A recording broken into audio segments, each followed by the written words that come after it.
There we are.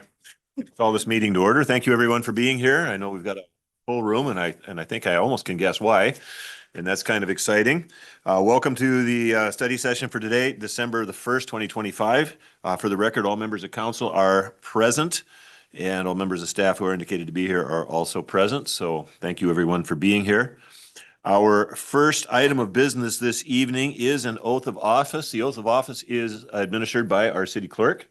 And so I would like to ask our counselor-elect Leticia Cesati to please come forward and stand just right here in the middle in front of the dais and take the oath of office. And just for everybody's knowledge, in January, she will also take the oath of office once again as a newly elected council member. So we will administer that oath of office at this time.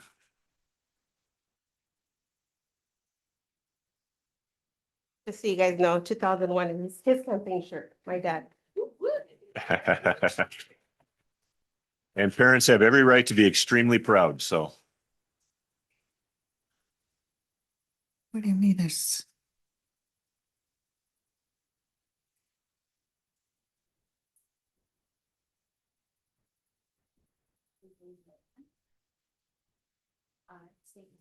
I, Leticia Cesati, being first duly sworn upon oath, being first duly sworn upon oath, depose and say depose and say that I will support the Constitution of the United States, I will support the Constitution of the United States, the laws and Constitution of the State of Washington, the laws and Constitution of the State of Washington, and the ordinances of the City of Sunnyside, and the ordinance of the City of Sunnyside, that I will bear true faith that I will bear true faith and allegiance to the same, and allegiance to the same, that I take this obligation freely that I take this obligation freely without any mental reservation without any mental reservation or purpose of evasion, or purpose of evasion, and that I will faithfully and that I will faithfully and impartially and impartially discharge the duties of the office discharge the duties of the office on which I am about to enter.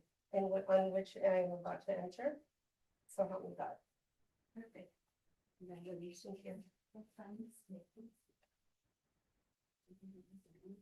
And yes, you may applaud.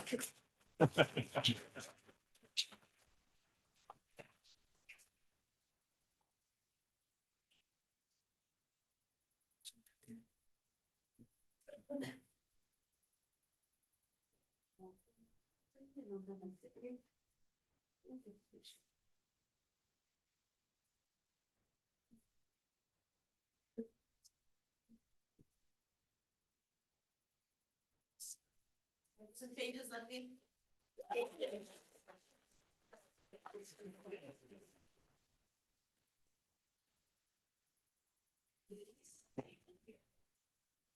And this is your agenda. Okay. And then this is a proposal.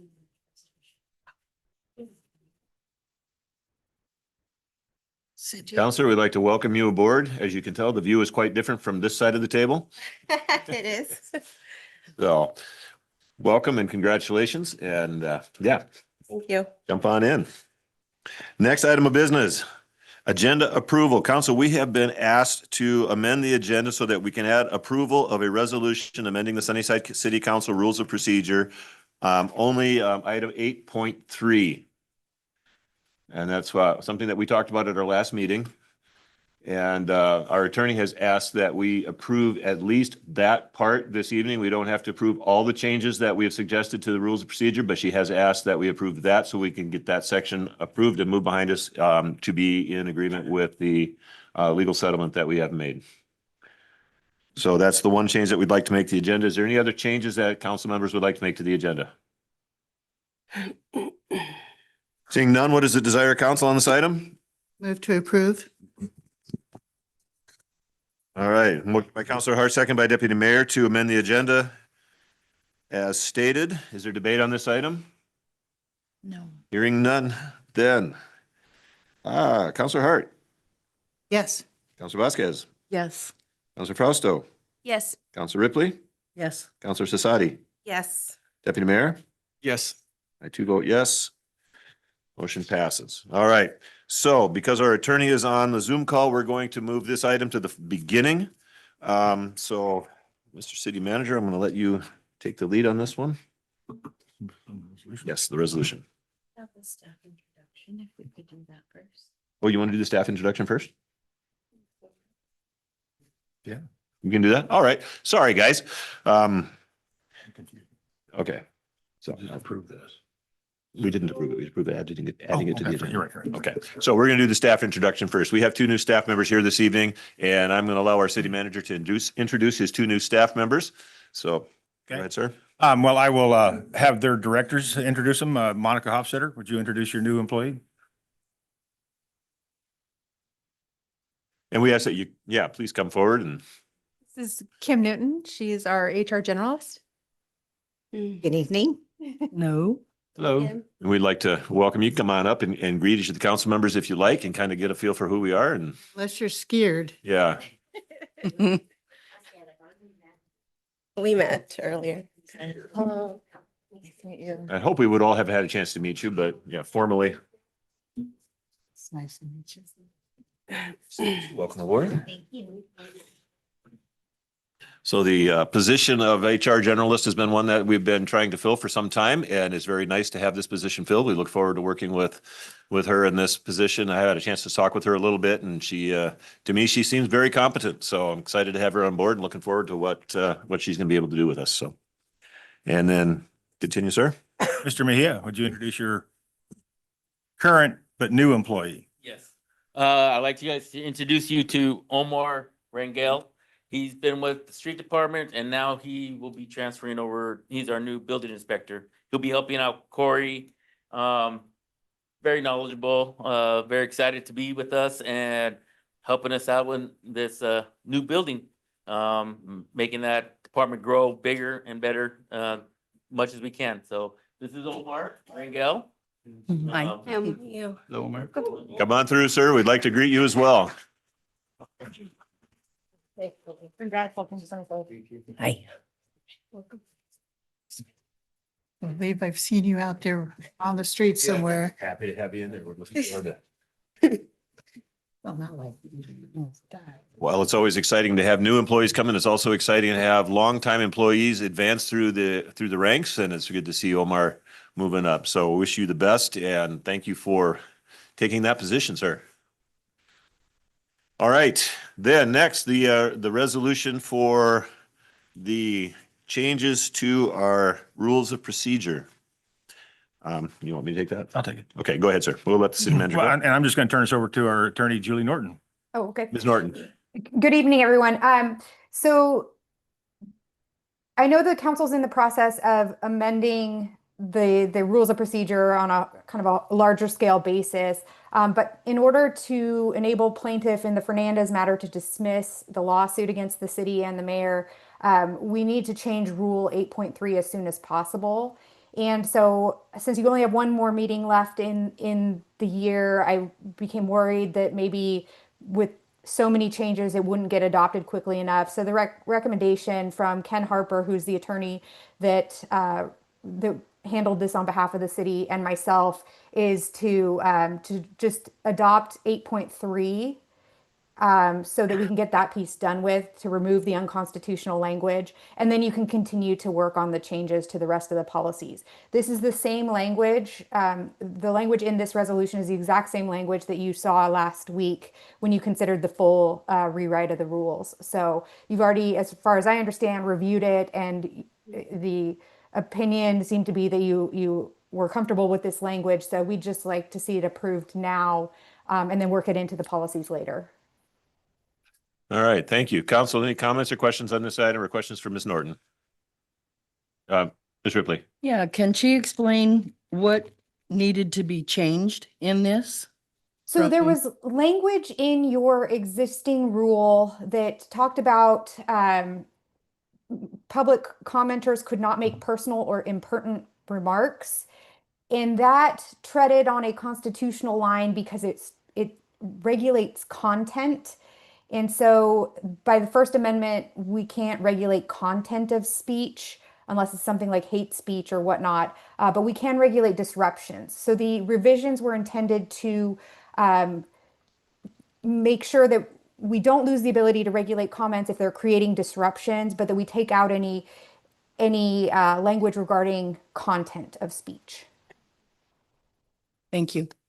Okay, further questions or comments? Hearing none, what is the desire of council on this item? Move to approve. I'll second. Hang on a sec.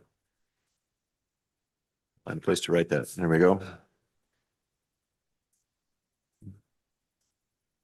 All right, we got a motion by Counselor Hart, second by Deputy Mayor to approve the resolution to change the language in the rules of procedure. Is there debate on this item?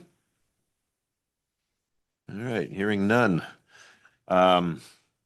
Since I don't have a table before me, I'm just going to go with a voice vote. So all in favor of this motion, please signify by saying aye. Aye. Opposed, no. I too vote aye. Motion passes. Thank you. Thank you. All right, thank you, Ms. Norton. Okay, now, if anybody thinks that we've rehearsed these meetings beforehand, I think I've dispelled all of those myths by now. So the next item is our 2026 final budget hearing. And the goal of this is to receive some public comment regarding the proposed 2026 budget. Before we begin that, I'd like to read this introduction. This public hearing is being held to receive public comments and recommendations concerning the 2026 budget. The concern that this hearing be fair in form and substance as well as appearance. Council members, do any of you have a conflict of interest concerning this issue?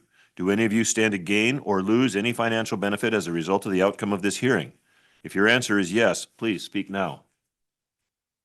Council members, can you hear and consider this in a fair and objective manner? If your answer is no, please speak now.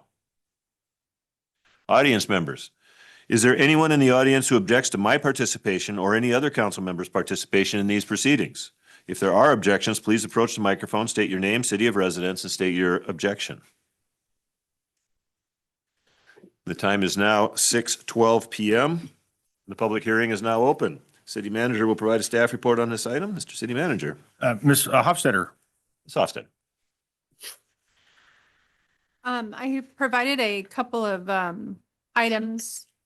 Revised the overall budget or the proposal packet, the book, and then also I provided a couple of spreadsheets. So option B was the one that was proposed the last meeting. And so I added the swimming pool part-time and then also put some funds towards the senior center. And so in the actual budget book, you'll find that the section that had the senior center, the pool, and community center now has an actual table within inside of it. So you'll see that there's those items in the attached book will have those in there. That did increase it slightly from what was, it was around $8,000 difference overall. And then the part-time pool, I was creating a schedule, so to say, but then decided that I'm not the most qualified to decide what days, like the hours. The people that are running the pool mostly, I would like to discuss with them more. But the hours that I did put towards the staffing did include to have a manager with 2 lifeguards full-time, so that way they were there to cover the swim team as well. So the hours for the swimming pool would be opening the part-time, just having a couple of those days closed that they weren't as busy, but then being able to staff the number that they needed to be able to cover the swim team that when they came in. Perfect. Thank you. The next step is for audience members. Hector, could you get me the sign-up sheet? And then this did also Thank you, sir. have the full-time dispatch back in it. And so the dispatch is in there, all the other positions are in there. In the book, you'll see there's line items that are red. Those are either recommended hiring freezes or reduction in staff. So the 2 freezes was the Public Works Director and the Community Development Director. Those were just recommended to be a freezing until the budget could be reevaluated after the first quarter or mid-year, when we could kind of get 2024 closed and then also have a better projection, working through the 2025 annual reports. Perfect. All right, now people in the audience who wish to be heard in this matter, I've got 4 people who have signed up. The first name on my list, and remember this, the topic of this discussion for public comment is the 2026 budget. So we limit your comments to that, please. And the first name on my list is Brian Galvan. Please state your name and city of residence and make your comments on the 2026 budget. Yeah, good evening, everybody. So my name is Brian Galvan, so I'm the dad of Jorge. So I come over here because I got a complaint, you know. But I- Is your comment on the 2026 budget, sir? With fraud by Jorge. Okay, so Documentation right here. and that is fine. The purpose of the public comment right now is limited only to the 2026 budget for the city of Sunnyside. Council members is in the middle of a fraud investigation. In 1 week from tonight, there will be time for general public comment at the regular council meeting.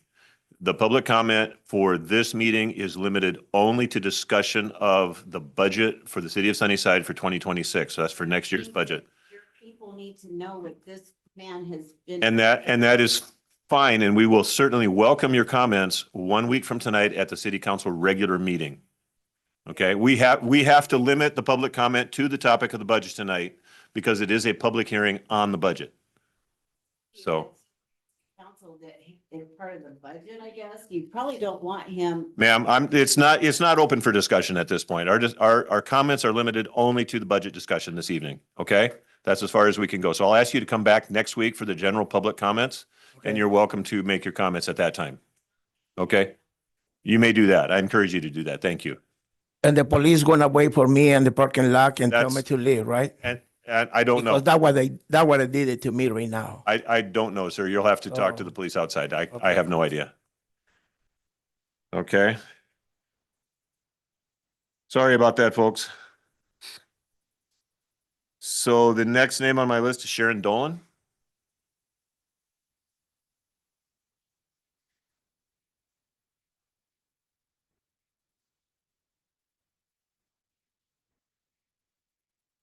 Sharon Dolan, Sunnyside. This is a quick one. You don't want him- The tax, when it was approved by council for the city pool, it was stated that these funds would go into a separate account for the pool only.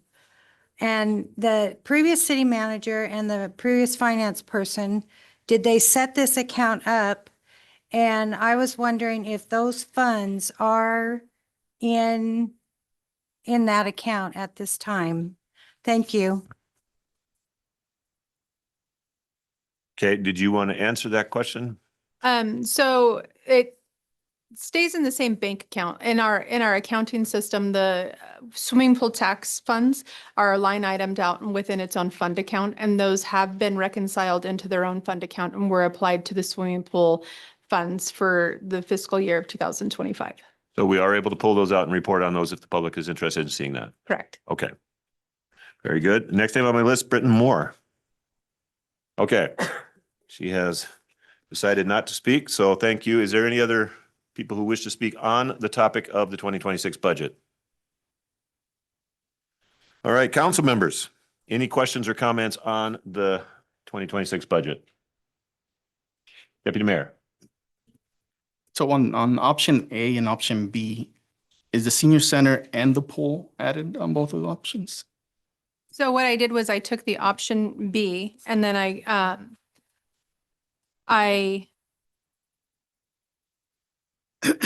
added some funding to the senior center and then the swimming pool as well. And so made sure that everything was covered to be able to cover at least both of them part-time for the swimming pool and the senior center, but a little more full-time with half the staff full-time at the swimming pool. So that way the swim team was able to be covered. And then also the most busy days were able to be covered. And that can be kind of evaluated as we get into the season when we have all the schedules.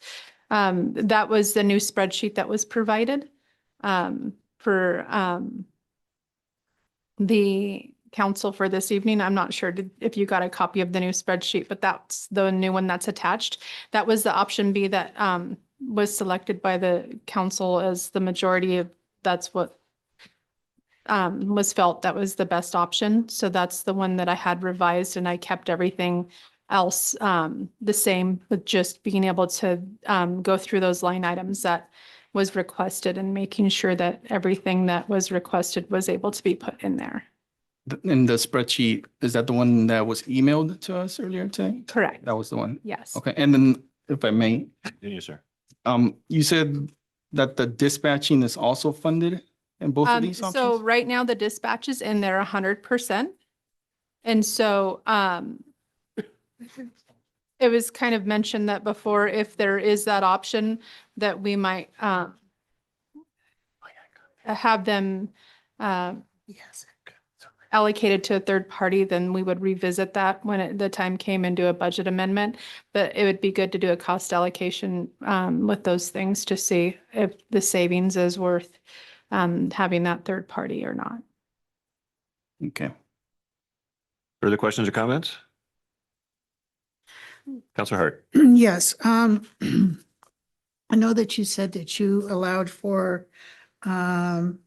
part-time for the pool, not funded for full-time, according to Plan B. Mm-hmm. And Plan B is the one you have here is the final version. Right, it is the Plan B, but I did add a little more hours to the swimming pool and to the senior center. You'll see that the expense is just slightly different. And the reason why is because I wanted to make sure that there was a little more funding to be able to go to each one. Having the swim team I know is important, and so I want to make sure that we allocate enough staff to be able to cover the hours that they would be needing to utilize the lifeguards. And then the manager would have to be on duty when there's lifeguards. And so so part of the staffing would still be there a majority of the time. And then the other half would just be there part-time because they would only be covering the open hours of the swimming pool. Okay, does that also include swim lessons? We talked about swim lessons. Right, so that would be able to So that needs cover- to be included as well. That would be covered in the full-time staffing. But For the swimming swimming pool will be on the, swimming lessons will be on the schedule. Right, and that's why I didn't want to say what hours they were open and shut, because that's why I wanted to leave it up to people that worked within the swimming pool that would know what the best days and hours for those programs. So I didn't make an actual schedule for the swimming pool, but I have enough hours allocated for staffing to cover those things. Just just one more. When you're talking about hours, what kind of hours are you talking about? I mean, if you put it out there and, 30 hours a week, 40 hours a week, 50 hours a week. So the staffing would be half of the staffing, like the manager, assistant managers, and 2 lifeguards would be able to be 40 hours a week. And then the rest of the lifeguards would be, there's assistants and then there's assistant 2s. And so those would vary in their hours. Assistant 1s, I believe, are needed a little more. And so those would be covering, I believe it was 30 hours. I have it all broken down. I can tell you really quick. That would be useful to know. The halftime one, did you say that was the manager, the pool manager? No, the pool manager would be full-time. Okay. So that would be the 40 hours a week? Correct. I have a question. Okay, go ahead, Counselor. Well, I guess it goes along with Counselor Hart's questions, but asking for maybe of a breakdown for some of these proposed changes, Monica, so we just have a better understanding of what's covered. And would that be helpful, Counselor Hart? I believe so. What's covered, what's not going to be covered, how many hours are we expanding, how many hours are we being limited to? I think that would probably be helpful information. Just the swimming pool? I think I think we're talking about the pool at this time, yeah. yeah, the pool would be helpful, I yeah. can send those over right now. Okay, Counselor I have Vasquez. one question. So this year or this coming year, who would be overlooking the pool? I figured. Okay. So this would be your first time, correct? Overlooking? No. No? No, I worked it last year with Okay. my assistant Mhm. assistant administrator. It will be my first time taking it over, period. but I will complete it. Esme in payroll actually started it and she would be assisting as well. And then there's also a development person that's going to be hired that would be doing all the stuff that was needed for recreation. Okay. Okay, Counselor Hart? Well, just going back to the hiring freeze, where are you finding those people? Esme is our payroll person. So she's going to be She doing did it what? last year. She She's- actually did the pool and she actually was on site last year at the, she opened it. And so she would be able to assist with doing the opening of the pool as well. She taught them kind of how to count the money and go through all of that portion of it. And then there's a development. So development technician, we do have that in the budget. So it was prior. We had, So we've moved it forward. yes, we are working to do interviews for that position. But yeah, overall, it's gonna be under me. Okay, So- that development person you're talking about, is that for building? So that it's building and / public works. Okay, So so I guess I'm just wondering, how does that pertain to the pool? because I take care of the recreation, the community center, all falls under public works with parks. So Just needed to be clear on that. no, that's fine. Yeah, it revolves under me. And to clarify, Esme is a current employee. Current, she's a so current it's not going to be a new hire. Okay, good. Just wanted to be clear on that as well. Thank you. Okay, further questions, Counselor Frausto? So, was your admin assistant overlooking the operations of the pool, last year, who I believe, Yes, she was overlooking everything. okay, And I would help out, but overall, it would be under me. oh, okay. It's just, I'm trying to figure out why we're letting go of people, but then we're hiring someone and then we're placing the job duties under this other person. Have we thought or considered of just doing a hiring freeze altogether while we get our monies in order? Because it seems like we're delving into the numbers and things aren't adding up, and, you know, we're about to have our last budget, well, our final meeting next week for the year, where we're about to approve a budget. But, you know, it seems like really nothing is in order, and I think probably the worst thing when some things aren't in order is to continue hiring people. Understandable. And we need somebody up there, because to answer the phones and obviously to keep the door open, it's nice to have somebody there. If somebody takes a day off, if if I have my planner off, my building inspector, I don't have a code enforcer right now, but we are looking for a code enforcer. And my second building inspector is out doing inspections. To keep the door open is myself. And if I need to go out to inspect the streets, water, just to help out there and give comments, or I have meetings to go to, I need somebody there to have the door open. And so it would be very helpful for me to have that person there, to keep our community service. And that's our number one goal, is life and safety and community service. And that's the whole reason we want, to be able to hire for that person. There is some stuff that they will be helping with, but I will make sure everything goes smooth. If I may. Sir. Yeah, so, we did consider a full hiring freeze. But with the development technician position, that's a position that's going to come in and help folks fill out the permits. That requirement is bilingual. I know that's been a desire of the council because we had some discussion and some members of the public come forward with that. So that position, we decided to keep that one moving forward. The only other open position I believe right now we have in the city is code enforcement, and that's because our code enforcement officer just resigned and took a position with another city.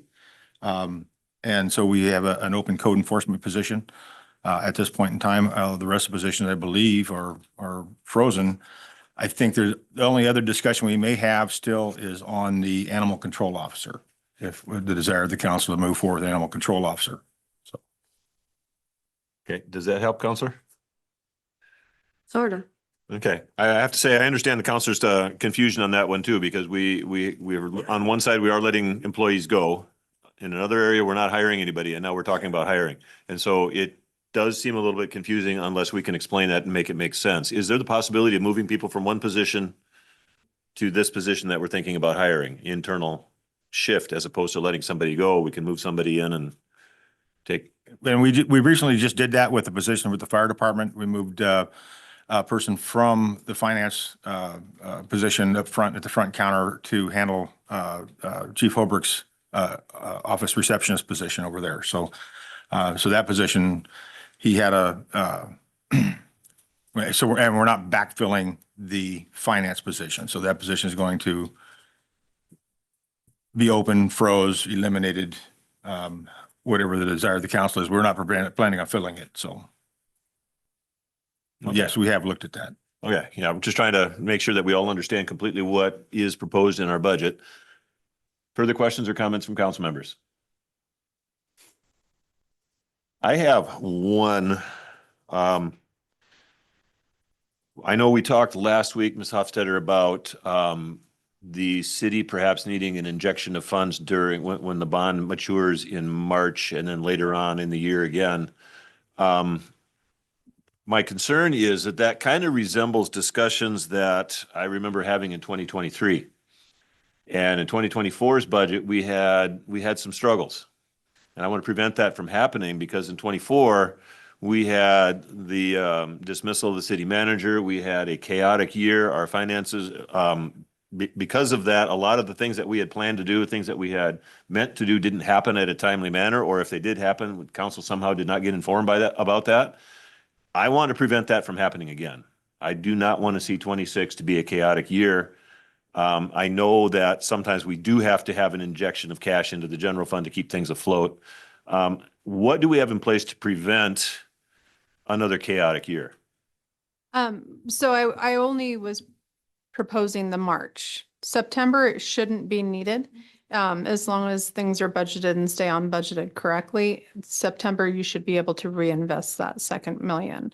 My proposal is just that mid-year when after we start doing that, make that cleanup all done of the last year and then finish up this year to revisit where the budget's at during a budget retreat. So that way the council and everybody could sit down and really get an idea of where things are at. I think it's important to have really good record keeping and for there to be transparency with the council so that when things are coming and a timeline is created, then the council is very aware of what should be happening during these times. There should also be a list provided to the council of what items they should be receiving on a monthly and on a quarterly basis. Some of those items being the investment funds and having those statements. The statements should be reconciled and provided to the council every month. And then is the same with the bonds. You can request those statements at any time to be provided to the council. So those should be done as well as reconciliations on a monthly basis so that the council is aware of where exactly the funds are at and what is being spent through the check registers and what's coming in. Okay, and thank you for that. I just keep in mind, it's not an attack on you. It's the fact that I was there for 23 and 24, and there was a lot of public concern about the city's finances during the course of 23. And we were determined in the budget planning for 24 to be as open and transparent as we possibly could. And then 24 happened and it was a mess. I do not want to see another mess like that. I just absolutely do not want to get partway through the year and find out, oh, we're this far behind and we're way over budget or something. And so that's why I'm asking this question, is I want to prevent that sort of thing from happening again. So Councilor Hart, you had a question. I did. You had your hand up. Did have that question. The other thing that I think that is really, really important as we're moving through is when there are a need for budget amendments, that they come in a more timely fashion than they have previously. We need to see that right away so we know where we're going to need to transfer any other funds. So I think that has to be part of our goal as well, is to make sure that the amendments that coming forward are more timely. just for example, for just anything, if we but suddenly need a new car and we have to move money expeditiously to that, we have that amendment right away. So that we just haven't seen that and we need to see it. I mean, that's part of the whole, with the finance committee, that's part of their whole job is to be, as we have been working towards that, is making sure that the money is there to be able to make those necessary changes because this is a living, breathing document. It's not cut in stone. It is, however, has to be balanced, both with our revenues matching whatever our expenses are. I'm just trying to figure that out here. My math is a little squishy, but we need to be able to see right away where these things are happening. But it has to be balanced. It's got to be, and we need to be able to move money around as needed. I'm not crazy about the investment monies moving into the general fund. I'm not happy about that. It might be such a thing as we can find that money and then put it back into an investment. I'm just not real happy about having to do it at the front load. That's. Yeah. Mr. City Manager. Yeah, and I just want to make sure it's all clear. This budget is balanced based upon the fact that a bond is going to be matured in March. And we need to cash that bond and backfill this budget. Otherwise, there would be a hole and we would be looking at deeper cuts. So It doesn't show here that bond when you add those up. the bond revenue or the revenue coming into this Doing it side. until March. You can't put it in there until you actually have the cash in hand. Yeah. We've Right. seen that game before. Right. The Monson property stuff anymore. Yes. And so, yeah, once bitten, twice shy kind of thing, you know, we're all a little nervous about it. I think Deputy Mayor mentioned that in the last meeting. I think we're all just a little gun shy at this point. Deputy Mayor, you had a comment. Yeah, so I think in order to make sure that things are getting done, Mayor, we need to bring these conversations in the public, not in the finance committee. So maybe even bring the same conversation every 2 months or every 3 months. So, you know, the public can be here and comment on whatever they want to comment. And, you know, we could be keeping track of what's going on with the budget. That's I think that is a good idea. We have to have that kind of Yeah. tracking. We Yeah. really do. And if I can clarify, so correct me if I'm wrong here, Monica, the budget with, if we bring the bond in March, that bond is not showing in the current revenue. So right now, and that's mainly because the pool staff does not come on until spring, right? That's when we need those funds, right? And so if staff brings that budget forward and proposes an amendment to the budget to backfill the budget so we can bring that staff on, it's up to council at that point in time to recognize that this was the discussions we had in December. So the budget is not balanced on money that has not come through yet, unlike it was done in the past. So Yes and no. So there is, the $1 million is added in, but it's added in because the bond revenue is actually something that will happen and it's not a guesstimated amount. You put that money in and you're going to get the mature bond back at what you put in. So when it shows me my bond maturity, it's showing me the actual amount that I know for sure is going to be hitting the bank in March. That's not a guesstimated number. That's a for certain number. That's just. So that's why that's in there, is only because it is an actual guaranteed amount. And the city already has that funding. It's just in a savings account and collecting interest is what it's considered.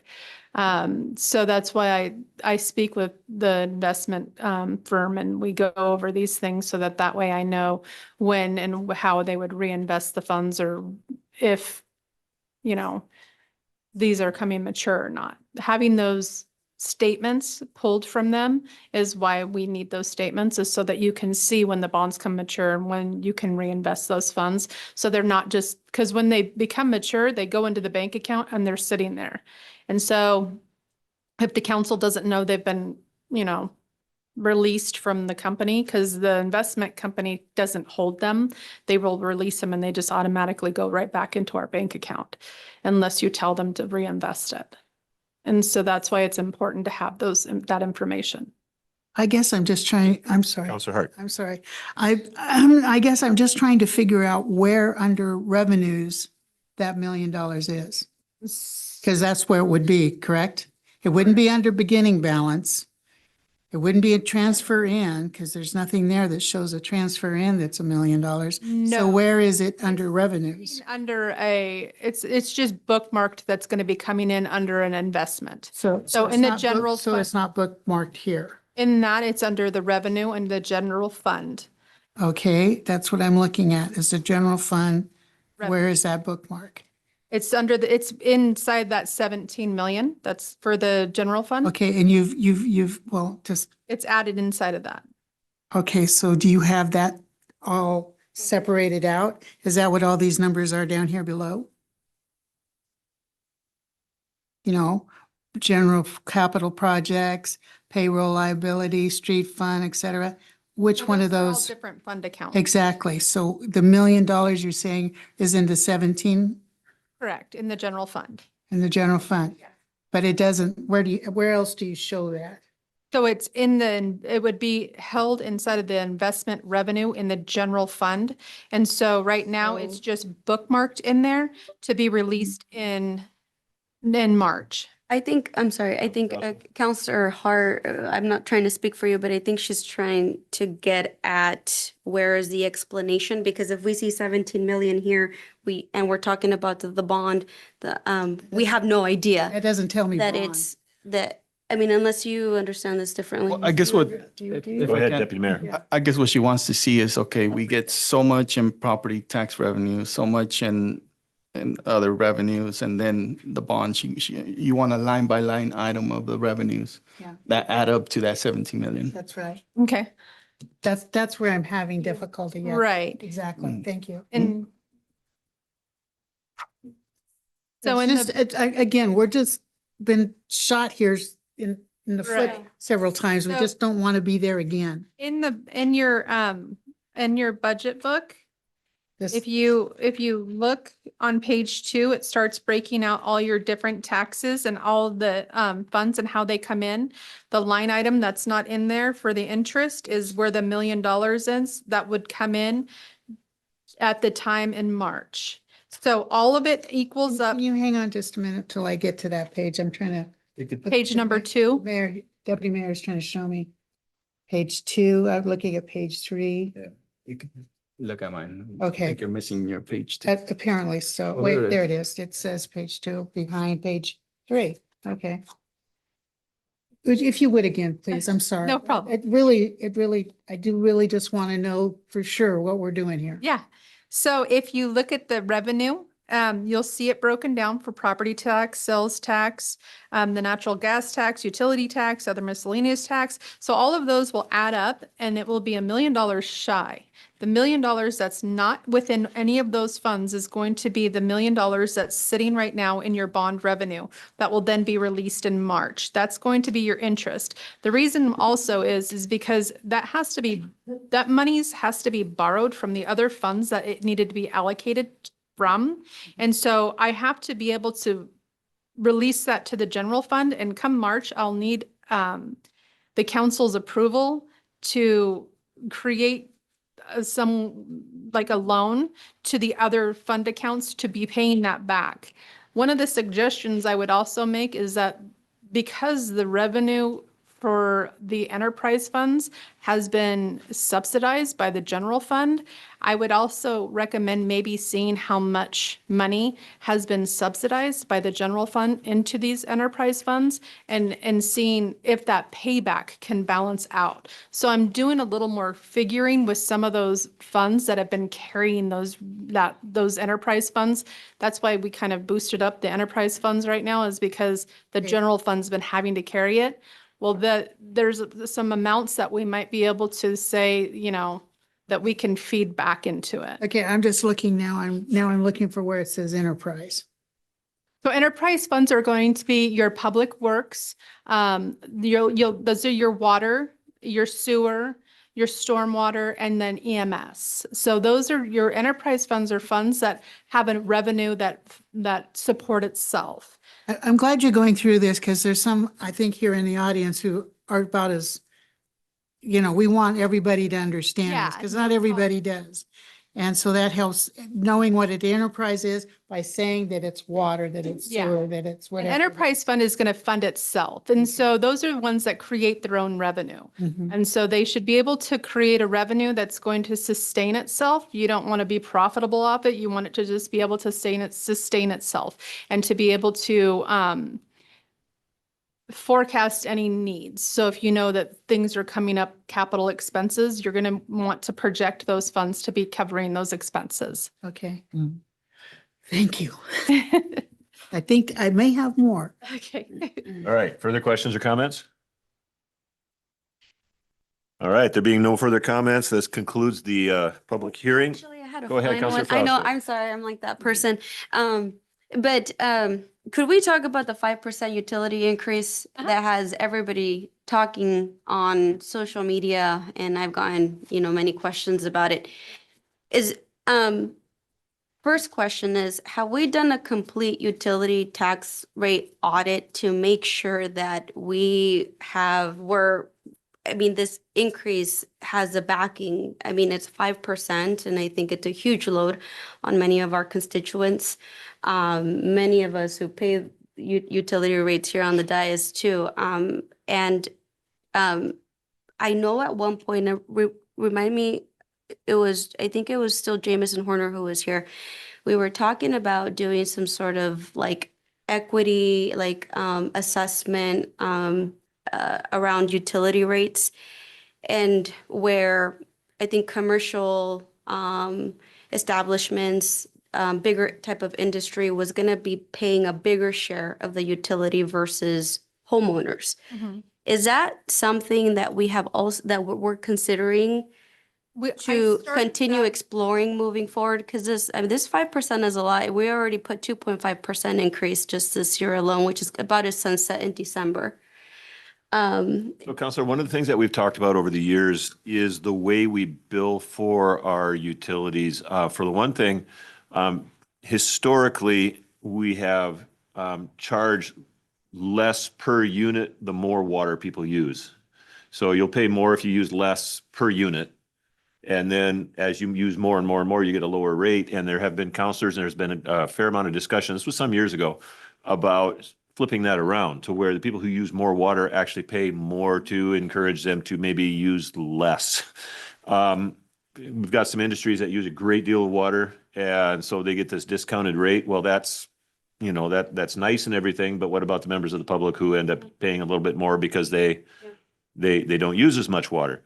So we have talked for years about doing a rate study, and I don't know that it's moved very far for a number of reasons, but that is something that we can definitely, and I would encourage council and city to take a look at how do we bill for rates, and how can we improve that? Because yes, I agree, a 5% increase is expensive for members of the community. There's a lot of supposition that we're using this to cover a balanced budget, and that is not the intention at all.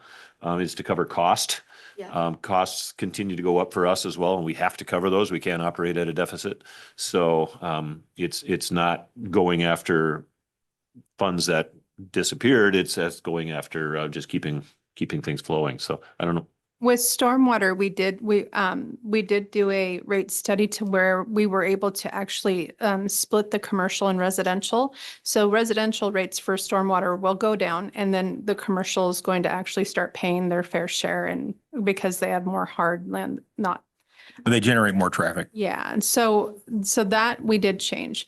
The garbage fund, unfortunately, we're kind of at the mercy of the garbage company as well, and they are increasing their rates to us almost 3%.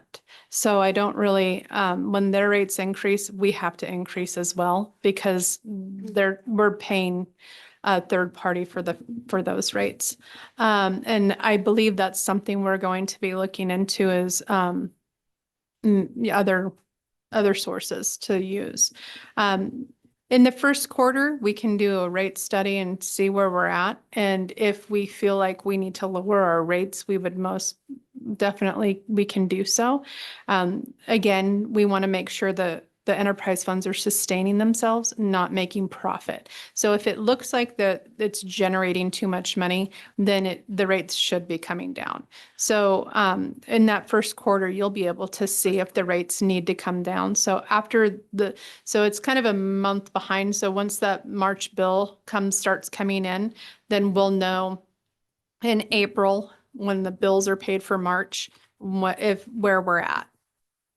I think the other thing to keep in mind too is, when we started this budget, and it was brought forth that the general fund was subsidizing the water fund and the sewer fund, stormwater fund, and the garbage fund, to the tune of about 1.6 million. So we put those rates in, which then backfilled that hole to those enterprise funds that allowed us to do what we're doing right now with the general fund. Otherwise, we would not be doing this. We would be looking at a huge hole right now in the general fund. So then the other thing to remember is going forward, and unfortunately, it's going to be 2 more years, we start having bonds that we pay mature, right? So we no longer have to pay those bonds. And those will start coming back, we'll have approximately 700,000 coming back to the general fund from the Monson project, or the Monson fund, purchase. And then the treatment plant construction in 2007, that's another of almost $700,000 to the sewer fund.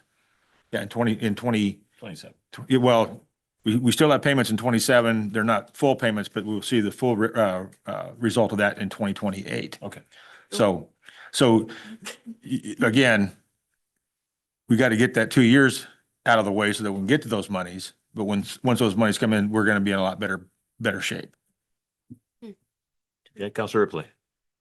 Yeah, for the pool, we were paying 2.5%. And so is this 5% going to be on top of that? That stops in December, right? Yes. And so it will be like 2.5 added on. It'll be 5%, but The net increase is 2.5. the net increase is 2.5. We aren't paying for the pool next year. Right. So, okay. Yeah. Yeah. So the 2.5 would go away, but we're adding 5. So it's just it's a 2.5% increase. Addition. Okay. Yeah. Okay. That's what I wanted to come across with. All right. Further comments or questions? Hearing none, then this public hearing is closed at 6:51 PM. Thank you, everyone.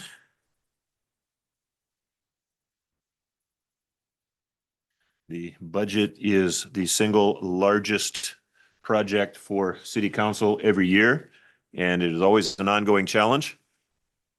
And throughout the course of the year, it is always best that we have at least quarterly budget amendments. And some years that doesn't happen, but it needs to happen every year. There need to be budget amendments and adjustments. All right, next item, Sunnyside Arts Commission request for direction. Provide direction and priorities to guide the Sunnyside Arts Commission. Council, the Arts Commission is meeting on the 5th. That's later this week. And they would like some direction on what we would like from them. What can they do for us? They are a commission of council. We should have something for them to work on.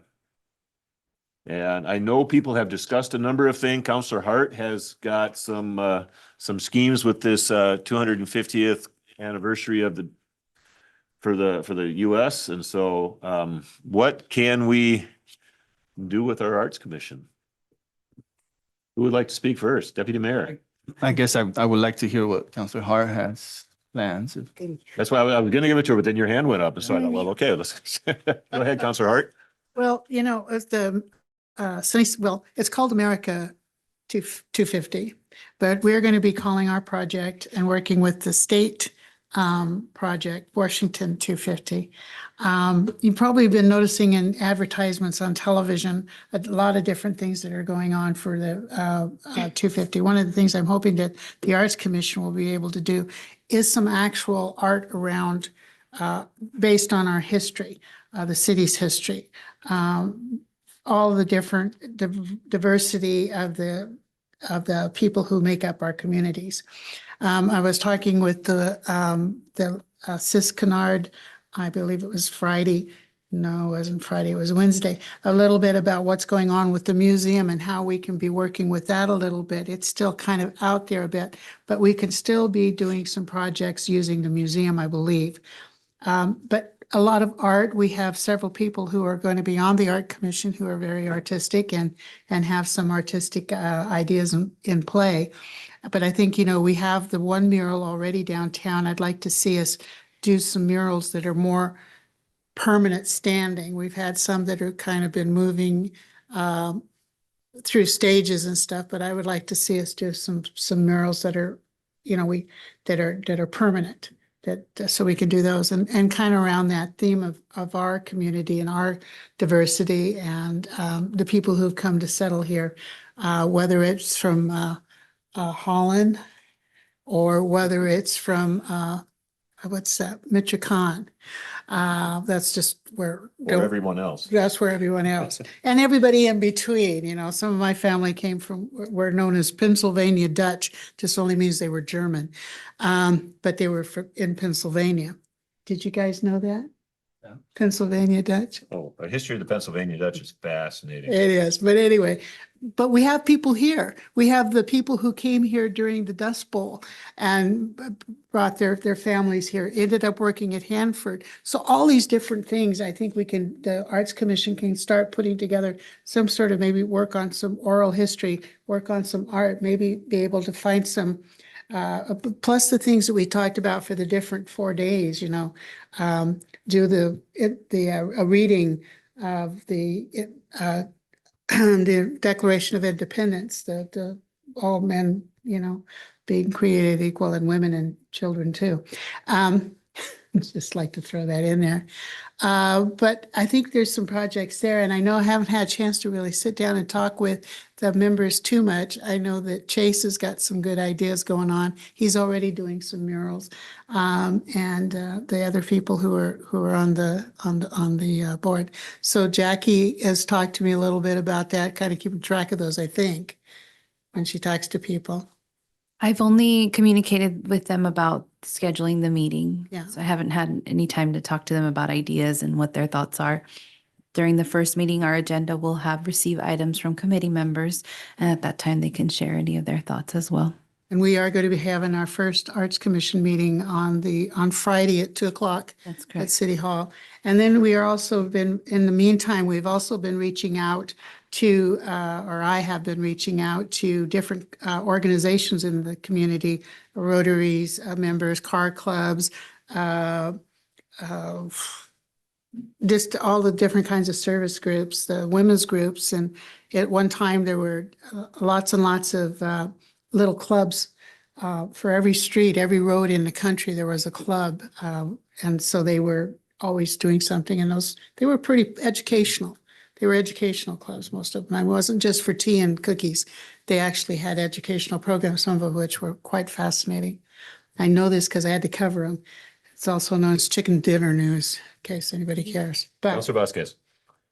Yes, so Councilor Hart just mentioned, some permanent murals. So the ones that are currently standing, they're actually on business owners' properties. So I guess the direction that I would like to see is if we could get a list of city property buildings that are empty that can be utilized for murals moving forward, just because I don't think that this has ever been done. So I would like to see what then moving forward, like what buildings belong to us in which we can now utilize, since we will be having our commission standing and moving forward.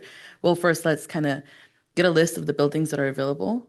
And if that could be brought up to us, and that way we have an idea more or less on how many buildings are available and if they would be good locations in order to invest money and paint into. and we, go ahead. I think it'd be a good idea on that note as well to maybe perhaps get a list of business owners or building owners who would be willing to make wall space available for a mural. Because there are some as privately owned businesses, but they've got a great wall. I mean, coming into town, there's a great wall for a mural. It'd be awesome.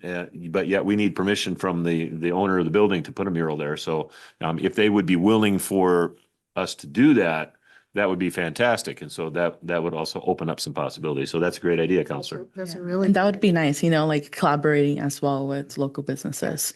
So Anything else along those lines that you can think of? Because I'm eager to. Yeah, no, so I would just say then some of the direction that we could give to the Arts Commission is if they want to put something together in order to begin that collaboration and to speak to business owners and see if they're willing to offer their space.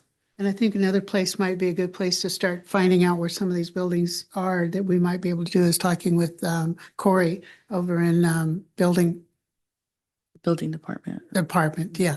Thank you for the word. Sometimes they escape me. But that I think is another way to build that inventory and see if people are interested in doing that. I mean, like over on there's a lot of different buildings in town that really might be okay with us putting a permanent standing mural on some of their places. So yeah, but also collaborating with the different organizations in the community, the different diverse. I think it was in the 1770, maybe it was in 1989. I think it was the year the state was founded. We did a oral history. The Catholic Church did an oral history and a permanent history of the families that were first families of the Catholic Church here in town, and with the convent and all those kinds of things. So some of that material has already been developed. How do we grow? How do we expand on that? So that's some of the things I think we'll be looking at as well. So talking with churches, because their histories are, well, the Holy City. I mean, what's not to, drag some of that information out as well. But anyway, that's just kind of where I'm at for our Okay. first meeting. Deputy Mayor.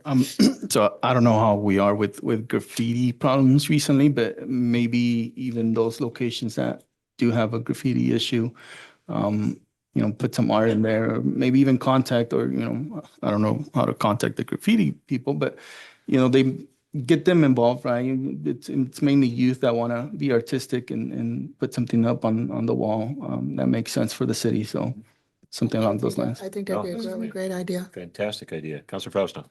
It's going to be important to also hear from the committee members the first day that y'all convene, Julia.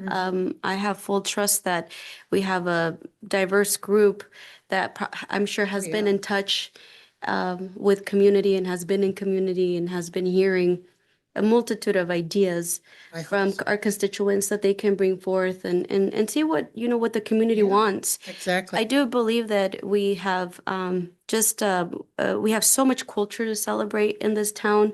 I remember I traveled over to San Francisco earlier this year, and there's this famous alley called, I believe it's the Balmy Alley. And if you walk through that alley, I mean, it's just murals and murals of everything, celebrating community, even also illustrating the dark times that we're living in as a state, things that people are suffering through, but also celebration. Like there was this one mural that I'll never forget that was celebrating strong women in the community. And so it's highly visited, and it's something that we're missing in this town is something inviting where people want to come and congregate. There's data that proves that the more people that come together in a space, the less violence there will be. And the less crime there will be. So I think our community is really missing out on that. And I think through the Arts Committee, we have so many options and so many, I see here education partnerships. There's so little for our youth to do in our community. So I'm going to start partnering with our high schoolers and get them involved in some of the mural creation or get them involved in some of the cultural programming that I see here. So it goes beyond murals, but also events and celebrating each other and embracing, the people that really help build this community. I see UFWs here in the room. And there was a lot of powerful murals in that alley that painted and illustrated the beauty of our farm workers, because they are the driving force of our economy, and they have been for many years. So there's so much to celebrate and so much to brainstorm. It really is, and I'm really excited to get everybody's ideas together. So the meeting on Friday will just be just kind of a beginner. Councilor Sussadi. I just wanted to touch base what Jorge said, because that's what I had thought too, like how to involve the youth and all sorts of, youth, and he talked about the tagger. I don't know if that's still the word that they use, they're taggers, you know, the tagging club or whatever. And maybe like offer them a theme, like, hey, this is, you know, where we used to live before, the back of our garage always was tagged, always. And maybe like, okay, you calling all taggers, hey, this is, you know, this is your theme and this is your space and here you go. But, you know, obviously offer them a theme because we don't want any gang related stuff or whatever. But so, yeah, that's something that I had thought about also. I love that idea. Counselor Ripley. Try to find some creative way to come up with the money for the paint. Oh, yeah. Mhm. That's We'll be what, asking for many, many donations, I'm sure, along the I'm way. fairly certain businesses would be willing to And I think donate so. towards that. Oh, yeah. Mhm. Yeah. Get I've the word actually, out. oh, I'm sorry. No, go ahead. I've actually been speaking to a couple committee members for the Arts Committee, and they'll bring it up to you, Counselor Hart, about different foundations. And I think I brought it up to both of you in one of the Rules Committee about this grant that one of the committee members is looking into for monies. And there's so many different foundations also, if you tap into them, that they're willing to sponsor cultural events, if that includes like some sort of like civic engagement and improvement for the community. So there's a lot of monies to tap into.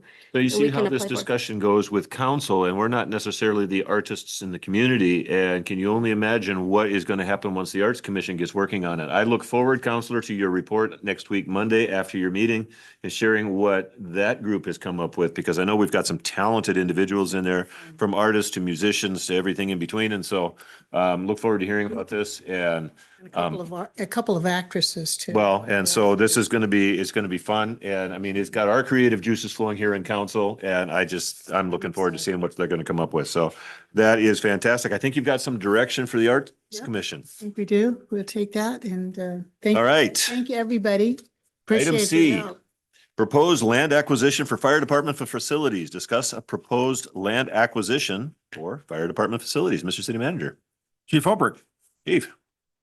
Good evening, council. So tonight I'm just bringing to you a discussion topic. Couple ideas that have come up that we would like to look into. But before we start diving into the weeds of it, we just wanted to see if this is a potential project that council even has interest in potentially participating in. So kind of before I get into it, just making clear this is all incredibly preliminary. This is very much just ideas at this point. But again, before we put in kind of the sweat equity and the time, we just want to make sure this is something that we are interested in doing as a city. So to kind of summarize things as much as possible, going back a few years, when the city purchased the property known as the Ray Road property, that was purchased at the former Tucker Sellers building. And so there was talks at the time, again, that was before my time, but there were discussions that while the property was, and correct me if I'm wrong, individuals who were involved in that process, but the purchase was for well rights, but ultimately the tentative plan was to use that property to eventually develop a fire training facility. Unfortunately, the property with the portion that we own is not suitable for that. It's not, a lot of the property is a retention pond. There's an existing building. It's not, there's no potential for reality. And so the city, probably better part of a year ago said, we're going to look into releasing that property or surplusing it. So with that being said, that we kind of, our gears started turning about, okay, well, what would be our other options for growth and for training options for our department and neighboring agencies as well. So this prompted some preliminary conversations with Yakima County Fire District 5, who is the fire department that covers unincorporated Lower Valley. So outside the city limits of Sunnyside, up closer to the Union Gap area. So in preliminary conversations that we've had with Fire District 5 over the years, they've been putting some money aside for structures and facilities for a training facility. That includes a burn tower, upwards of close to about $1 million for the purchase of those training structures. The issue that they've run into up to this point is they have nowhere to put them. So they have funding for the facilities, but not for the site. And so that kind of led to this, again, the gears started turning. And one thing that I brought to the city manager, which is what I'm bringing to you guys up to you guys today, is potential use of portion of the Munson property that is still under city ownership. And so, again, this is just simply a kind of discussion for moving forward. But there is a portion of the land that would be on the north end, am I correct, sir? Closer to the feedlot? West side. The west side, closer to the feedlot, that would be an ideal location. There'd be quite a bit of work that'd go into this. Would be a long-term project. This is by no means anything, Rome wasn't built in a day, and neither is a training facility or anything like that. But just looking at some options to utilize a piece of land for that growth. And I think I know what you're getting at, Counselor. And so what we've talked about is what would work best would be about a 5-acre parcel. And so currently right now, I kind of feel like a lot of my conversations circle back to our Washington Survey and Rating Bureau, which again is our kind of report card. And to kind of reiterate, our WSRB rating is directly reflected in individuals' property insurance. And so the lower our rating, the lower individuals' property insurances are, both commercial and residential. So currently, because we do not have any training facility whatsoever, our last WSRB review, we got 10% credit for training facilities. And honestly, that was pretty generous because we don't have any facility to conduct training. We're going outside of the area. More often than not, we're having to go to Yakima to conduct certain trainings that we're required to do on an annual basis. And so moving forward with a project like this, it would give us our 100% full WSRB rating, as well as provide a far more cost-effective and easy to use, or more accessible, I should say, facility for our firefighters. And so, And Chief, real quick, Yes, sir. on the training, when you're going out of town, you're having to backfill with overtime, or is it overtime folks going to training and your regular shift is on? or a combination of both, or whatever we have to do to make it work. So that is correct. So this would say for that, this would be allow for training while they're on shift. It's in the city limits. There's not having to congregate, bring people in on their time off to go out of the area to conduct training that we're required to do. It would be, very much at home. And so again, this is not something that we've had much time to plan for. Again, this is very preliminary, but being brought with a potential opportunity to partner with another agency who's already done some financial preparation for that. This is an option I wanted to bring to the table to see what kind of the desire of council would be, is to look into this further. Council, questions, comments? Ms. Ripley? Will that be in the middle of the property or at the end or? So that's an excellent question, ma'am. And so the intent would be at the end of the property and more of the, how do I word this? The less desirable portion of the property, just based on proximity to the feedlot. Well, it's not a feedlot, it's a heifer operation. So that's where all the dust is going to come in the summertime. So the chief and I were talking about it. It'd be best at the far end, the far west end of the property. So that way the dust that comes off would not be on somebody's buildings. The firefighters aren't going to care. They're going to be putting fires out and. Or dirty anyway. Is it, is it gonna take a lot to get the property, ready for that? Is it subby there or? So there will be, so a process to kind of get that going. But again, we got to start from somewhere. And so one of the things that we'd wait for as that, east end of the property develops, we bring water out there. It would be definitely a multi-phase process. And again, I don't have the answer to that now, simply because we didn't want to dive into this and start getting a whole bunch of that without, if the council desires, no, we're not interested in this, we don't even want to look into it, then we're not going to spend the time, if that's appropriate, that we're not going to go down that rabbit hole, if you will, if it's not something that's worth looking into at this point. And I don't think Chief is talking about large structures. No. These are mock-ups to, simulate fire activity, fire training. Is that what a tower is? Yes, ma'am. Yeah. Okay. So, and then the worst part about that location is there aren't any utilities out there. There's sewer across the street, but there isn't any water. And I've discussed this with Chief, the potential for water going out there is based upon the potential for the rest of the development coming out there and pushing water. Otherwise, the city would have to punch water lines from the east end where the wells are at, all the way to the west end. at a substantial cost to punch water lines down there. So So the water lines that run alongside the sewer lines, are they not sufficient to handle that sort of thing? they don't go far enough. The water lines go all the way to Outlook School. No, no. Yeah. No, the sewer line does. The sewer line does. Sewer I thought line the water does. lines went out to Well, they- Outlook No, Schools. the water lines we installed in the mid 2000s only go to the west end or the east end of the property. And then it cuts across, heads north and goes to Outlook Road and then back into town. Okay, for some reason I had it in my head that when we put those sewer lines in, we also put water lines all the way out to the Outlook School to service the schools. I'm thinking the same thing because there wasn't, I'm sorry. We got hydrants. Mayor. How far do we have hydrants? We have hydrants all the way Out out to there. Maple Grove, Yeah, basically to to Maple. Maple Grove, but there, you're not allowed, one of the reasons we were putting water out there is because they were on a well.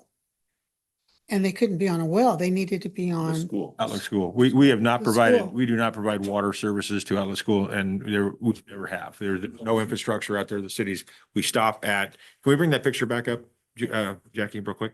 If you can zoom in. So we punched 2 wells out to that location. I knew about that, but I thought that we, And while you're pulling that up, Mr. City Manager, if I might too, the other thing to consider too, kind of with this lot is our hope is that down the line, that eventually this would potentially be a site for another fire station as we get down on. And so that proposed acreage would include the future use of that site for a fire station as well, which again would hopefully help with property values, not just value of the property, but also lower insurance premiums. You have a fire station right there. Insurance companies love that. So that would be another future use of that same location since it's already set up for fire use. All right, so right there, you see the small square, just move your cursor down, Jackie. No, go back over here. You want me to drive? Yep. let me drive. I gotta find my cursor now. Where did it go to? Actually, Here, go right to here. So that's one of the wells, right, just off to the right of that. That's just off That's, of- that's a well, that square's a well. Okay, so the water main comes down and heads out to Yakima Valley Highway and then heads back to town. That's the second well is up there. The water main actually goes back up along that property line to that location, then goes back down Outlook Road. The only utility in Yakima Valley Highway is the old 6-inch force main sewer from the Outlook School, which we would have to access with another pump system at the location where Mr. Halbrick is wanting to build his facility. So because you can't run gravity sewer into a pump sewer, it would push back the other direction. As the pumps come on, it would force its way out. So Well, I'm glad you cleared that up, Mr. City Manager, because I had been operating under the assumption for all of these years that when the city put the sewer line out there, when they rebuilt the Outlook School after the fire in the 90s, that they ran water out there as well because you didn't have water pressure enough off of the well and enough capacity off the well to, in case of a fire, to be able to fight that fire. So I knew it was for sure it was a sewer line, and it wasn't the biggest sewer line you could put out there, but I was also assuming that there was water that we'd strung out there. I did too. I honestly did too. I appreciate your clearing that up. no, we have 12-inch water main runs and loops entire out to the property and back to the city with the thought that future development would continue to push the utilities out. And that's just on Munson On property. Munson you mean? property, yep. Mhm. Well, Okay. Counselor Ripley. There's you said 10% credit for training facility. Is that in money or in lower insurance costs or So what we're currently receiving or what we would be receiving? what you would be? So yeah, so that would be in it would translate to lower insurance premium. So when we get our survey and rating, again, I call it report card, but it's a report Yeah. is what it is. And it breaks down every facet of the fire department you can imagine. I mean, everything. And one of the sections is under training, and under the training is a training facility or the ability to access a training facility. That is where we're getting 10% credit out of a potential 100. So this would, if or when this came to fruition, we would receive 100% full credit with that, which would also relay over into the other subcategories of that training, I want to say division, but that block in our report. Okay, thanks. Further questions or comments? Deputy Mayor. How big of a building are they looking to or build, I guess. Sure. So there's quite a few different options. They're very, very customizable. And so there's a couple of thresholds that you need to hit for one, it to be an effective, useful prop, and two, to again, back to that full credit. And a couple different things is props within a prop, if that makes sense. So you have the tower, which would be, again, the burn room, and that's simulated. It's typically liquid propane fueled. So you let go, fires out. It's very safe, doesn't put off smoke, anything like that. The other part is for roof operations. So there's got to be a point on there where there's, you can do a pitched roof, so you can simulate working on a roof, ventilation, that sort of process. And so it's really a matter of how complex do you want the facility, or how basic, for lack of a better term. So to give you, like, if you're looking for like a rough square footage, we're probably roughly 2,000 square feet, approximately 2,000 to 2,500. But it's not like the one they have out on Hammer, right? I think it's like 8 stories. No. The max is 3. 3. Yes. Okay.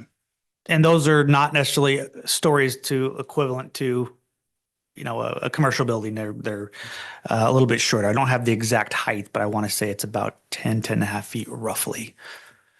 Follow up if I could. On that. Would that $1 million cover such construction, or does the city need to kick in some of the construction? So at this point, no. So right now, depending on the options, again, depending on how much you customize them, they get more and more expensive. But the options that we've discussed them to this point range anywhere between $400,000 and $600,000.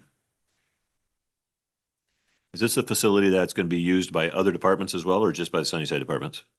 So right now it would be, co-owned by the city of Sunnyside and Fire District 5. And then we would, of course, have the option to rent it out, or any option like that with our partnership. But no, more often than not, anytime that we do something like this, and especially when we start looking at the options for grant funding, when you try and look for that funding, the more that you open it up and say, hey, it's not just benefiting this group, it's benefiting this group, the likelihood of receiving grant funding goes up substantially. One of the things I know, and several other council members know from having gone to that Hammer training, that how beneficial that is for council members to understand the ins and outs of firefighting and the work that our first responders and fire department go through in order to put out fires. And so it would be great. I mean, if we could just have a standard after every election cycle, have council members go out there and get some training out there. I was gonna say, Councilor Zasadi, you want to go play with fire? Let's do it. All right, perfect. Trust me, it will be a life-altering experience. I have never had anything that impacted me more in my time on council than the 2 days I spent in that facility. It was amazing. And I remember when Councilor Frausa especially came back, she was just awestruck with that. So I was like, what do y'all want? I think it was budget review season 2. I was like, whatever you want, chief. they know when to time it. They know when to time it. Councilor Hart. I was just going to say, years and years of covering fires, you get that same kind of thrill of being, getting told, don't stand there, the water hose is going through there. I've had that many, many times on different fires. The Mountain State went out here in the middle of the late evening, that I remember that most recently. I mean, it is quite a thrill. And I love firefighting. Me too. Just mostly from the point of view, the fire's going out, But I even helped, on one occasion, I was able to help the firemen when they were doing the investigation of where the fire started. I actually was able to have a hand in that investigation. So that was really a big deal for me. So I fully appreciate the need for all that training. And I really appreciate the idea that you've also worked into the possibility of having another station on the west end of town.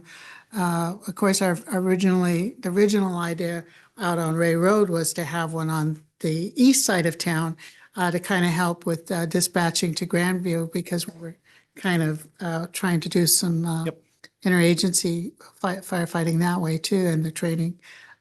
So that was one of the reasons we were working in that direction, if I recall. But the housing seems to be going to the west now, so having a fire Correct. station And out there with is the Grandview really city important. limits, we're a little bit more landlocked there, if you will, where, we're Oh, yeah. talking Yeah. growth and progression and Absolutely. I think this is a fine idea. I really do. Vasquez. Yeah, so question going back onto the Monson property, do we still have the realtors working for us? Yes, and I actually plan on having an executive session Monday night to discuss Okay. some updates on that property. Okay, because I think I'd be curious with some updates and have some questions regarding the potential of maybe even, adding this into a contract or kind of finding some sort of partnership. Because if we do move forward with this, like you guys just said, there won't be access for water. So then that would be the big pause on that. So I think just having a follow-up with real estaters, that'd be really good. And one thing too, just to kind of throw into it, is the benefit of just having the space is that even if the process of building the training props, if you will, are going to take some time, because again, it's going to be a multi-year type project. Right now, we do not have any location to go and do, basic drills that don't even require a prop. So just one example of many is that we every year go and recertify in something called EVIP, which is Emergency Vehicle Incident Prevention. So practice driving fire trucks, lights and siren, and going through obstacles and so on and so forth. And so currently, and as far as, well before my time, we've been going in, it's a pretty elaborate cone course that we end up setting up about half a dozen times a year and taking down at the community center, which is never ideal because we're trying to do this driver training while there's still traffic into the community center, into the parks. And so we've made it work, but it's very labor intensive and it can be very intrusive to some of the public activities. And so even if down the line, as this project is slowly developing and slowly come to fruition, just having this location to be able to conduct those kind of drills and trainings is a huge asset and definitely a large step in the right direction for us compared to where we're at currently. Okay. So Okay, go ahead. So I guess after hearing that, would we be able to do something where it's kind of like we let them use the property for now instead of kind of just giving them a certain acre percentage? Would that be something that that would be suitable until we kind of get the more in depth with what's going on? Right. Well, so nothing precludes them from going out and utilizing that property. Okay. It's owned by the city, right? I mean, we can do what we want to out there. We actually, used the old Monson house as a training burn. That's how we got rid of that building. So there's nothing that stops it from going out there other than I wouldn't want to drive on it, a heavy vehicle, because it is subby. We do have high groundwater out there. So you just have to be careful what they're doing. I think what the chief is probably alluding to here with his driver's training would require some type of, serious gravel surface at the minimum to go down, to use that. So. Yeah, and I guess you use that as Give an them example. something subby to Minute. train in. Right, you have a tow truck on standby. Yeah. But again, There's I a use reason this- they take training to drive. That's right. That's just kind of use that as just an example of, as this is a, step-by-step multi-phase process, even early on with some minor property improvements, it would be useful. Okay. And the other thought we had for utilities out there, because we do have some water right, is a potential to put a well in, right? Because we don't know the timing of future development on the Monson property.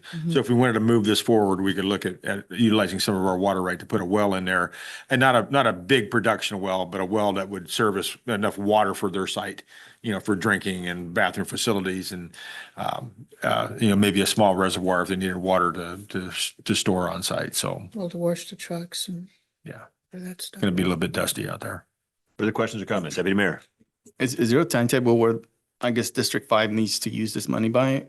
So another great question, and the short answer is no. And the reason why I'll say that is so there were some conversations and some pretty advanced planning with actually the city of Toppenish and the location that the city of Toppenish was trying to secure that has dissolved. And so right now they, like us, are starting from scratch. And so it's definitely one of those things of where, we'd like to start the very slow, arduous process sooner than later. But at the same time, there's no time frame of if it's not done by this day, it's null and void. There's no discussions of that. It's just a matter of how can we make this work?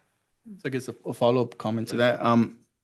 I would be okay with it if we're able to get these other projects moving along. I don't know so much as to building another well out there, because it does cost money to build. Again, this wouldn't be a full municipal well. This would be more like a residential well. A residential, okay. Yeah.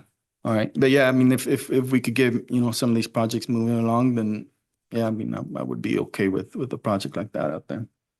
Counselor Hart? The other thought I'm just having too is, having the training center out there and some water out there too might actually help to push the other project, the residential and that area too. So they could become, just kind of grow on each other.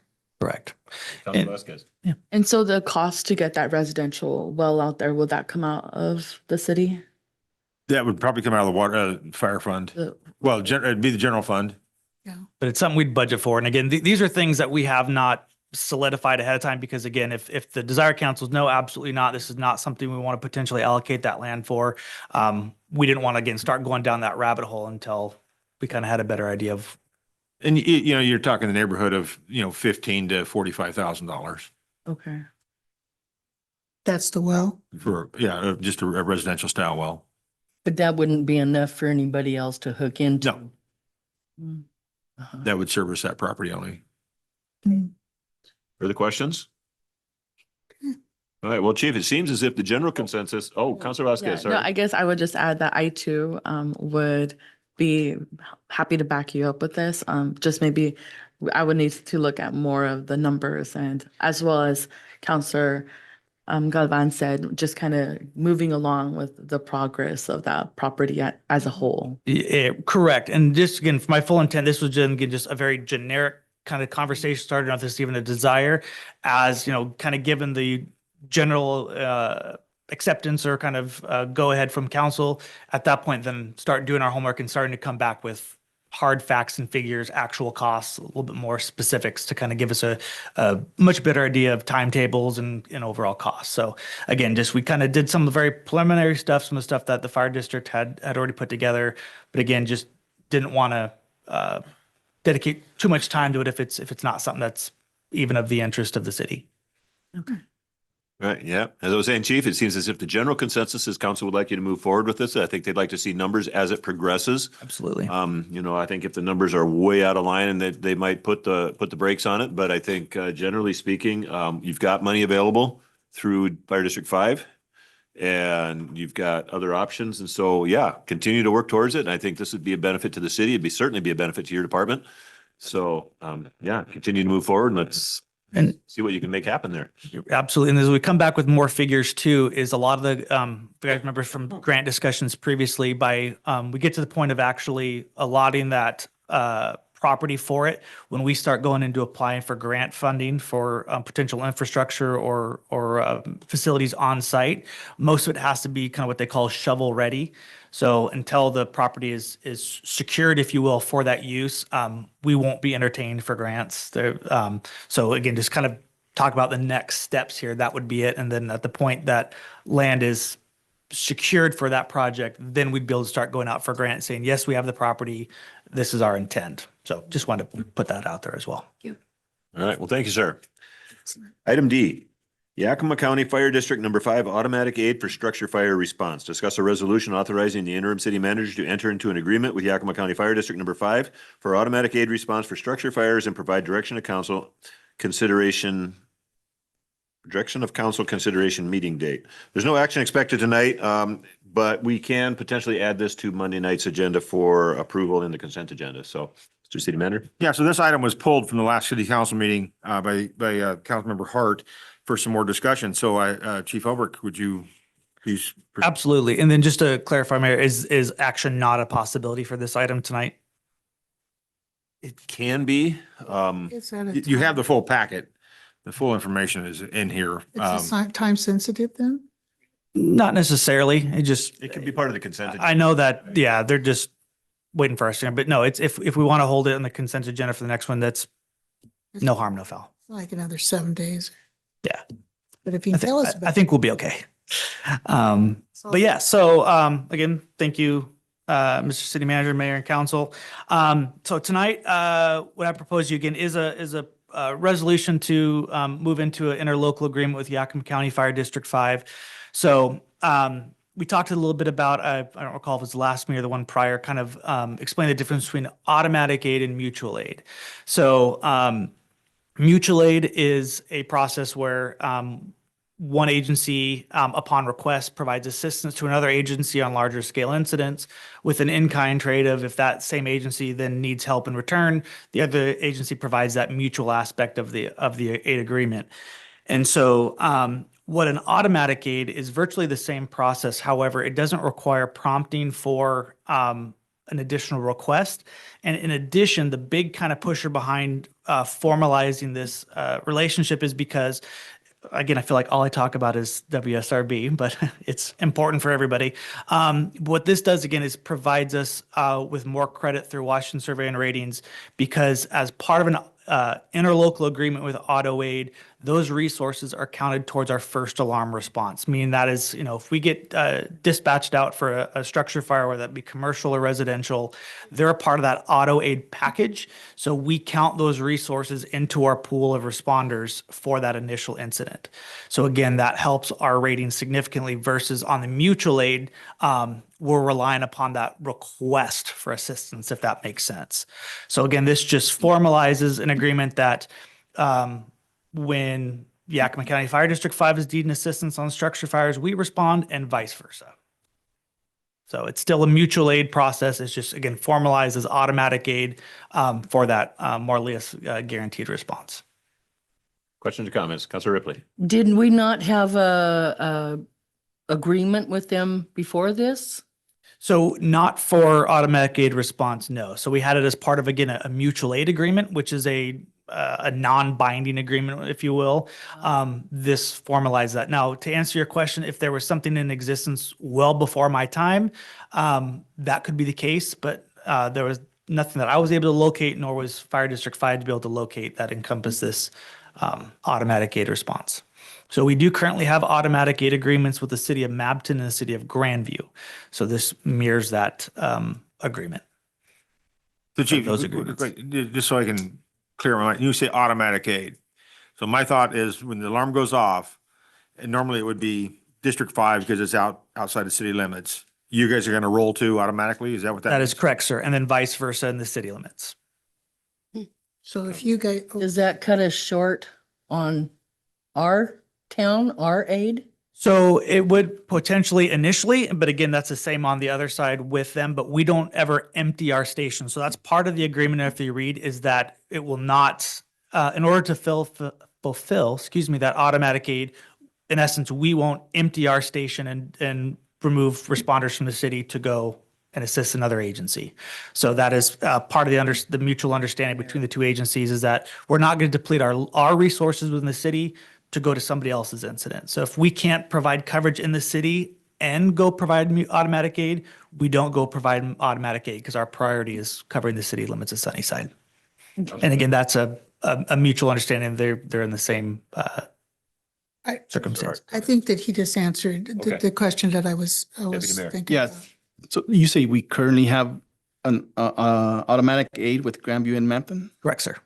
So I know you say that we don't empty out the station, right? But what happens, it could potentially delay a call if we're in Grandview or we're mapped in, if we get a call in Sunnyside, right?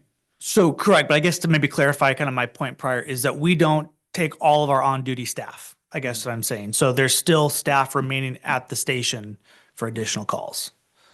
I can get a follow. So I guess the whole automatic is kind of, what happens if it's just a small fire, right? And everybody responds to this fire, and that's just used up resources, time, and putting extra miles on the equipment. Wouldn't it make? And I know why you're trying to do it, and to lower our rating. But would it make sense to keep it as is, and I guess have them respond first, and if they need Sunnyside, then we respond. Sure, no, and I understand your question. And so based on proximity, they're there first. And so 9 times out of 10 or more, when it is that, it's a chicken coop, that one apparatus, all the automatic and or mutual aid resources are canceled immediately. So we turn around. Part of the agreement as well is that once they either the fire becomes under control, meaning it doesn't mean the fire is necessarily out, but it's manageable with fewer resources. Outside agencies, such as like Sunnyside in this case, get released from the scene as soon as possible to get back to their home areas. Councilor Hart? I've seen that happen too. I think there was an incident, it was in Mapton, but it was an automatic call to the Grandview people came, and of course Sunnyside was there to back up the Mapton, because Mapton is a volunteer department. And so they'd already rang the bell, but they needed more. But so automatically, everybody from those three different agencies, or Grandview and Sunnyside, did show up and were able to put the fire out quite a lot faster than if they'd just been the Mapton volunteers. Correct. And so kind of one thing is looking at what the kind of the shoe being on their other foot, in the sense of, so National Fire, or NFPA, or National Fire Protection Agency, they pretty much set the standards on firefighting across the board. And so their standards, if you will, are on a single family dwelling fire, supposed to have about 30 firefighters on scene. We don't hit that. And I say we, I'm talking this whole region. It's not exclusive to Sunnyside. But when we average 5 firefighters on a day, when we have a working structure fire in the city, we rely heavily on those automatic and mutual aid resources. And again, it's vice versa. Where each agency is too small to be able to handle these on our own realistically. And as Councilor Hart put, to be as efficient as possible. So our biggest thing, especially in a fire, in a home, business, whatever it is, our goal is to be as aggressive and put the fire out with as minimal damage as quick as possible. And so the more resources we have on scene, the quicker we're able to suppress the fire and minimize spread, growth, all the above. And there's a termination clause in here too. So if it's not working, I believe we have to give a written notice, and 60 calendar days. so there's a way out. And one of the ways that cities function in the Lower Valley, and I'm sure it's true nationwide, is that we cooperate. There's no way we could all do everything that needs to be done without the cooperation of other communities. We rely on each other, and we have to rely on each other. I think it's extremely important to recognize that Sunnyside fire departments cannot do it all by themselves without being able to get some help from Grandview and other communities. And the same thing is true for them. And we all need to work together on this in order to make it possible. Once a fire gets going, it can go really fast, and we need all the people out there that we can possibly get, but we're not leaving Sunnyside undefended, because there's always going to be a truck and there's going to be staff in Sunnyside ready to go in case there's an emergency here as well. So we're not out there in the wind with no possibility of help. And if there's a fire in Grandview and one in Mapton at the same time, we're still not going to leave Sunnyside undefended. Right. That is a priority for our fire department, to make sure that they've got staff here to handle whatever emergency happens here. So, Deputy Mayor? So my understanding is that Grandview is also a majority of volunteers. So that's kind of where I have a problem, where the rest of these cities say, okay, well, Sunnyside can help us out, right? We're not gonna increase our budget for firefighting because Sunnyside's always gonna be there. But then we come to budget, and we need more resources, we need more fire trucks, we need more of everything. And now the citizens of Sunnyside are paying because Grandview, has limited resources, or other cities. I guess it's just concerning that they always put the burden on Sunnyside as to, just because we're the biggest, second biggest city in the county doesn't mean that we need to provide all these services for everybody else. That's just my thoughts. Okay, Councilor Hart. Well, it's called the Good Samaritan rule too, I think, a little bit, that we help each other in cases of emergencies. I mean, the hazardous waste thing that happened a couple of years ago out at next door to the mushroom, the nutrient. We had the Department of Ecology was there to help. We had the firefighters working of special kinds of firefighting you have to do for hazardous waste.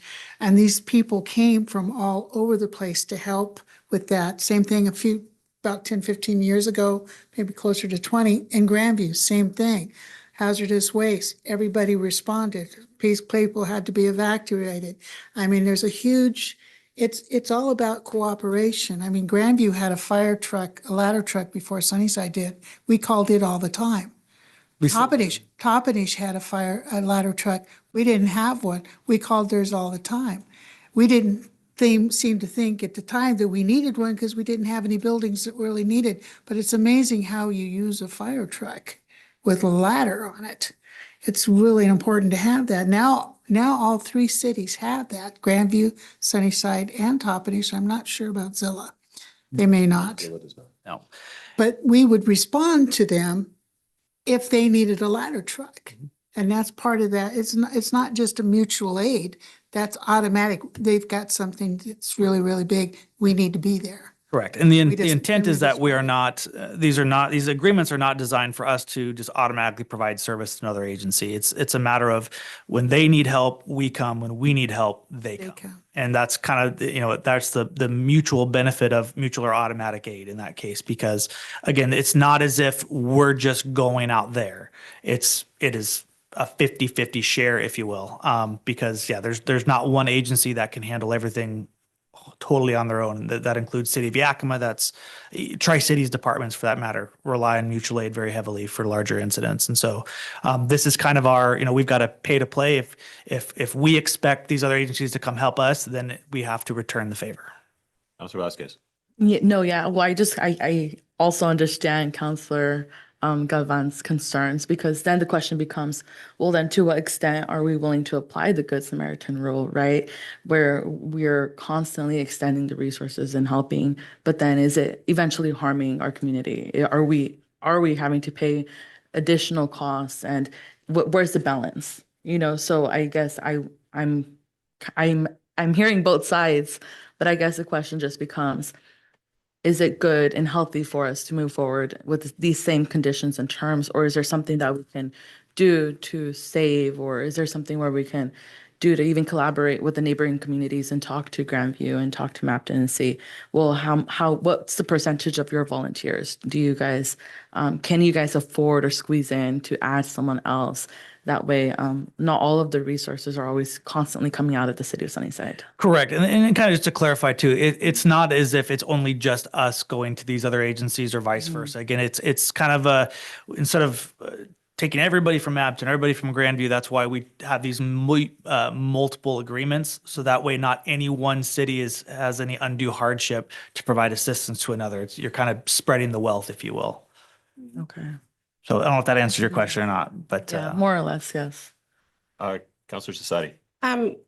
So I'm hearing everybody, but also, like Vicky said, there's a termination clause. So if there is an issue, we're seeing that it's getting expensive for the city, then we do have that. Then you're done with it. Yes. And two, I guess, and kind of circling back a little bit, and that is a great thing, is that we're not obligated. If this is something that is, becoming costly to the city, we can already, but we had a separate agreement, and I don't mean to get a whole other tangent regarding co-ownership of a fire engine. So we've already, to some degree, been doing this. And so I guess all that to say this is, there's not going to be anything new to our call volume or costs that we're not already seeing to a large degree now. And of course, at any point in time that we start seeing, hey man, our costs are going up on X, Y, and Z, then obviously it's not mutually beneficial. At that point, it's becoming a cost to us. And then we look at stepping away from there too. And if you read through the proposed agreement too, again, it does not obligate us. It's not saying that no matter what happens, we have to go. If we are going to leave our city uncovered, or it's going to provide undue hardship with our city, the expectation is that we not respond, because we know we have our obligations and our duty is to our taxpayers, to our city. So that's our priority. And this is not something new. This is the kind of thing that has been going on for generations. We offer mutual aid to each other's communities, and we've been working together like this for a long time. In my mind, it makes perfect sense for us to have agreement with nearby cities. I don't think there's a tremendous cost to the city of Sunnyside to do something like this, because it's reciprocated by other communities who come and help out. Fire District 5 comes and helps us out. I mean, it's going from a mutual aid to an automatic aid. So it's just changing the terminology a little bit. But it makes sense to do this. This is how we've been doing it for forever. So, Councilor Fausto? Are we going to go ahead and vote for it now? Well, we can decide to put it on the consent agenda, or we can vote for it now. I think the agreement was to just put it on the consent agenda for next Monday. Okay, because I know it takes 15 days to go into effect after a vote, after it's been voted in. Right, but our mutual aid agreement is already in existence, and so it's not going to change a whole lot. Not really. Okay. I mean, it's, it solidifies things. It allows, I mean, kind of just stamps it. But as far as is it going to change our operation from now until the next council meeting? No. Okay. Counselor Hart? Just one thing, when you take that one step further, we have this with the fire department. We also have it with the police department. Something similar of a mutual aid situations. Chief, could you kind of, The way ours works is we have to be requested. That way we're covered under insurance and everything like that. So every police officer that's full-time in the state of Washington is commissioned in the entire state. So I could technically go arrest somebody in Blaine. I would just have to run it through the court in Blaine. Now, if one of our officers was doing that, me as the chief, I'd be like, why are you doing that? You're gonna have to go to court in Blaine. That's a waste of overtime or whatever. But we help all the time. I mean, if an officer's in a fight in Grandview, they'll call us. I can tell you that we probably receive a lot more assistance than we go to because when the bars downtown get busy, the sheriff's office stays in town and so does state patrol typically. So.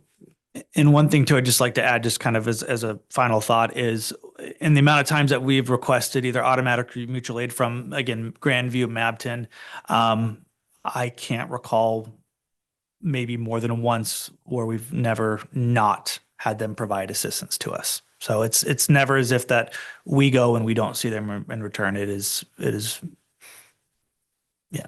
So I mean, just to, I guess, clarify, right? I'm okay with mutual aid. So where I'm seeing a potential issue is the whole automatic and the whole having to respond to something small.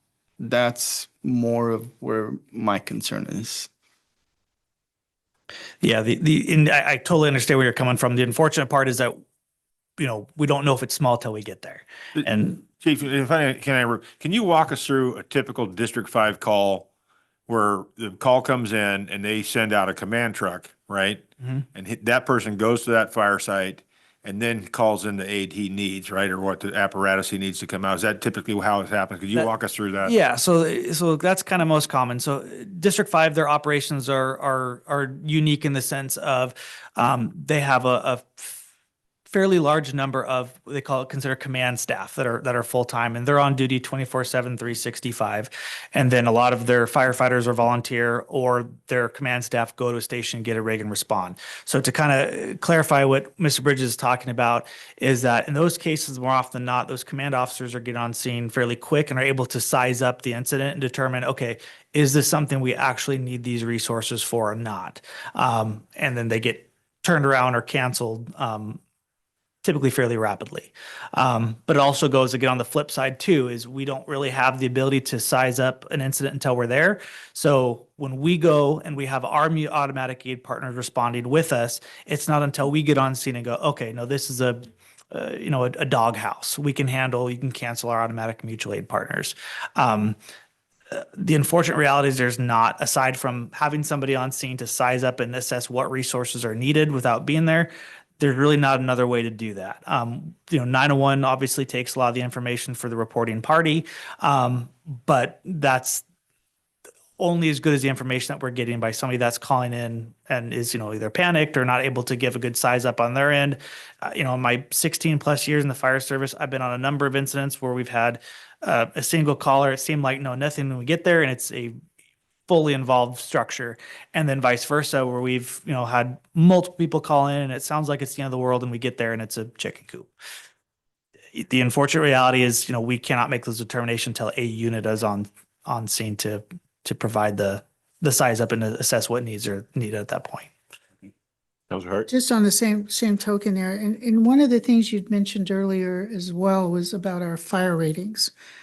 Being able to respond quicker and faster, and all of that helps to reduce our fire ratings. Right. So, which helps residents with their insurance, their home insurance, and commercial businesses with their insurance. And it helps with their insurance, assuming no incident happens. It helps even more if an incident is to occur and we're able to knock that fire down that much quicker and prevent that much more damage.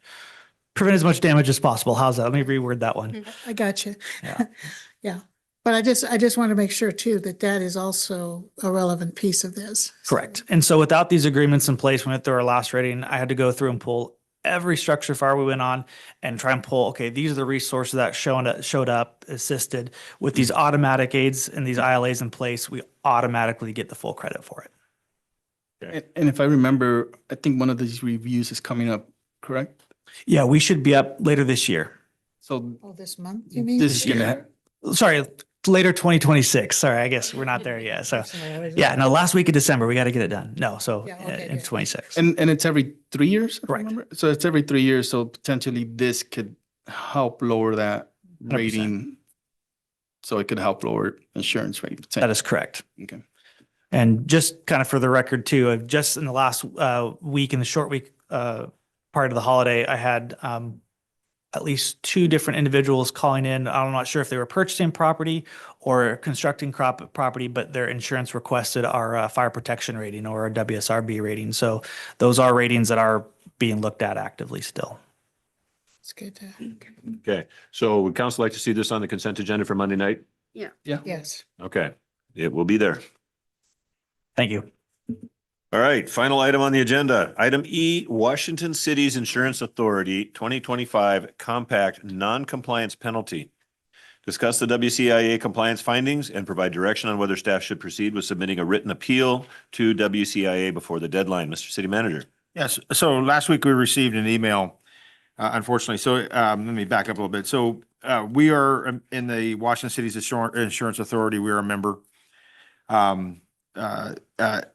They have a certain amount of a checklist, an audit, if you will, of how the city operated for the year, what kind of equipment you have, what kind of buildings do you maintain, and they want to know, they want to go through the operations. And they highlight, like this year, a lot of it was with Public Works, with streets, with the sewer department. There's information out there that they request, and so earlier this year, Washington City's WCIA started requesting information on the 2025 audit. And they'd sent out several emails and contacted at that time who was listed on the WCI delegates, and they were getting no response. It finally somehow, I don't recall, it came to our attention, my attention, and we said, well, those folks are no longer here, or we don't know why the one person wasn't responding. And so we jumped on it, dropped, it was basically, we dropped everything. Chief was out of town. We had to spend some time with him on the phone. We were literally filling this thing out at the last minute, to get the documents in. And we thought we were somewhat safe. We got the documents in barely on the deadline. We met with the WCA auditor. She came in, thought we did a good job. Everything checked out fine. But because we were at the last minute, it caused them additional workload to review our information. And so that's the basis for this. They're going to penalize us for next year's insurance rates to the tune of an additional $25,000, $25,095.38. I think that's a one-time hit. I believe it would probably go down the following year. I'm not sure. I'll have to find that out. But it was unexpected. It happened. Thought it would obviously bring it to the attention of the public and the city council that we have been assessed an additional $25,095.38. So, Council, questions or comments for the manager? Dr. Hart. So this is just because we couldn't figure out who the delegates were to the? no, we knew who the delegates were. They were contacting the delegates. One delegate was non-responsive, and the other delegate, his email was inactive. So, and of course, not coming to us, we had no idea. No, right. Right. So now they have the right delegates. The new delegates are Jackie and Monica are the delegates. And so, currently, and again, if there's, and this is another thing, if there's a change, we need to make sure these delegates are listed and everybody knows who they are so that we can immediately update. So there's not this gap, if you will. And that's essentially what this was a gap with not knowing that these emails were being sent out, or the one staff member that was delegate was not corresponding or returning phone calls. So Counselor Society. So the delegate who was not responding, you said they're no longer here, whoever Right. was next. both delegates are no longer with the city. Okay, so the first, how long after the first or second email were they no longer here, or were they here the whole time? It looks like there's several times that emails were sent. Yes, Did they receive all of them, or were the they one not? gentleman did, Okay. but for whatever reason, chose not to respond. And it wasn't until late in the year or later, I believe. Oh, let's see. No, It was shortly after our audit. We had the audit and they thought everything had been completed once we did our audit in person. And during the audit, they actually said, thank you, this is the last of what you have to do, everything's done. And then we did a video review of going over all the steps. And then they called us immediately after that and said, I didn't want to go over this in the video review, but there is a piece missing. And then that's when they forwarded the emails to myself and Jim and said that those emails had been non-responsive. She didn't realize that they had never been done. And so then we just immediately just did them right then and there and apologized and said, we'll just do them right now. But they can't accept that. so they started in May sending emails. And we did not, current staff, weren't aware of it until late August, September, if you will. Says here, finally confirmed on September 10th. Yeah. Counselor Vasquez. Yeah, so has something been implemented to avoid this from happening again in the future? Well, again, we have updated our delegates. Okay. So they have current, if for whatever reason, I don't know why I guess it's probably because we're a council manager form of government. So staff are listed as delegates and not necessarily the mayor or a council member, right? Which would probably help things out, if you will, on their end, right? Because they can email staff all day long, but if that staff is terminated or no longer with us, those emails just go in the black hole. But with a council member or the mayor listed as a delegate as well, and maybe we can talk to them about that. How do we make sure? Because staff turns over, right? We know it turns over. And they don't know it turns over. Mhm. But no one's telling them it's turned over. There has to be that two-way communication between the city and the insurance authority. Yeah, and in this case, it was a staff member who chose not to respond. Mhm. That's the worst part. Yeah. Deputy Mayor? So not only with the emails, they weren't responding, but is that correct that they showed up to City Hall, WCIA? They showed up to City Hall and the person instructed receptionist to tell the person he was in the meeting? So showed up. That's news. That was news to me as well. They showed up to City Hall, Yeah. but didn't And take phoned him as didn't well. take a meeting. And Avoided it. So I guess, and going back to Councilor Vasquez's policy, is there a way, and maybe this is an IT question too, but is there a way to have an email where it's not necessarily the person's name at Sunnyside, but maybe city manager at Sunnyside or HR? So it could continue going like.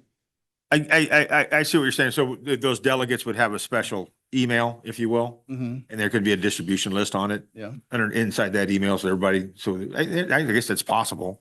We've already started that process. We're creating an administration email, so that way it's always going to just be available to the next senior staff. And that way the senior staff that comes on always has access to that email, and those important emails are going out to that one email account.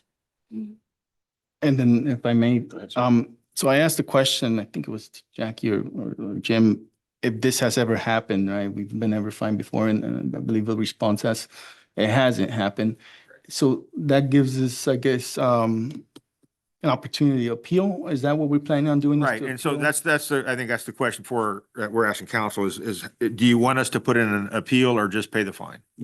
I think we can appeal it. I feel like we have enough I think we have enough backing I think so, too. backing to say, let's do an appeal. So we will, I think we've drafted an appeal letter already, so. Council Fausto? Jim, for clarification, we're still having to pay the penalty. And then if it goes through the appeal process and they reverse it, we get reimbursed I the believe that's monies, how it works, yeah. correct? Okay. Council Ripley? Do we know if he was a certified HR person? You know, I don't know that. And I don't want the conversation to go down that rabbit hole because that gives us some liability. So we're not going to, Okay. I'm going to encourage you not to go in that direction. Okay. I do kind of get the sense that you've got a feeling for the desire of council on this one, that we'd like to see you appeal that. You know, yeah, okay. On the one hand, it's $25,000, right? On the other hand, it's $25,000 in a really tight year. And I don't think that, you know, the city itself should have to pay that. I think it was the responsibility of an unresponsive employee. And so for the city to take the hit on that one, I don't think that's right, but. Councilor Hart? Yes, I just had a question on as far as somewhere in the city website or somewhere somewhere else where the people who are delegates to the various insurance and the various union and the various delegates to this, that, and the other thing, because we have all these different ones and things like this, you know, something slipping through the wires like this. Maybe if we had a running list of who delegates, who we're supposed to talk to. Yeah. Who the insurance people are supposed to contact, or the auditors or whomever, who are the most recent contact, and maybe a blind CC that goes directly to the city manager. I think that's a good idea. We should probably update, you know, just for our internal purposes. right? Exactly. So who, you know, when. So if somebody wanted to check it and say, oh, by the way, did you notice? No, Kind of thing. Mayor, that's kind of the discussion we're talking. I think Yeah. that's what those I kind of delegates agree. come to council for council approval whenever it gets amended. Okay, so that is council approved by every time that's amended, so. Okay, Mhm. good. Well, that's one good thing. Mhm. All right. All right, further comments or questions on this? All right, well, there being no further items come on the agenda and without objection, we are adjourned.